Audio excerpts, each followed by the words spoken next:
们今生注定是沧桑，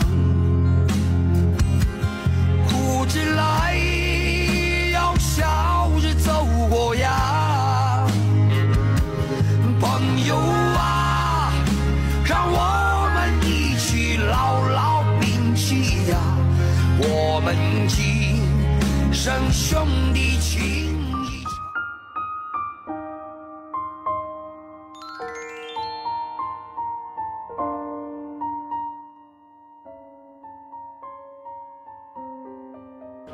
Kenapa awak bersedih?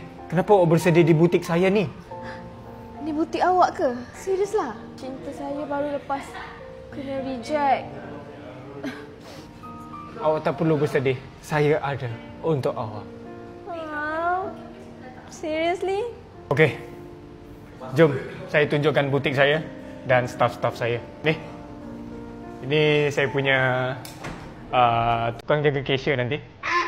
So, perkenalkan, Abi Alif. Oh, kena panggil berpengalaman, dia berpengalaman cashier nanti dia yang akan jaga. So ini the one of your staff? Ya, yeah, one of my staff. Apa sangat ni? Oh, tak sangka berjaya di sini. What? Ini pun one of my staff juga. Yang ni? Kenapa tu? Dia ni lah. Pecat dia. Kamu! Dipecat! Dia ni tukang kasih betul hanger ni saja. Dipersilakan. Oh, nampak cantik hari ni ya. Thank you. Hari ni je ke? Hari-hari pun macam. Silakan. Yalah. Kalau macam tu saya baik dulu lah. Saya happy dapat berkenalan dengan CEO kaya macam awak. Dalam kaca.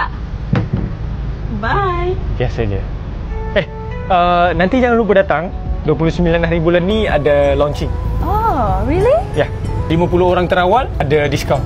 Saya harap awak adalah orang yang pertama datang. Oh, berapa persen diskaun tu? 30%. Banyaknya. Itu kita punya new collection, kita akan release pada 29 hari bulan ni lah. Apa nama butik you ni tadi? Butik Thalia. Bangi Central? Bangi Central, yes. I akan jadi orang pertama yang datang dalam hidup you. Baik. Bye. Okey, terima kasih.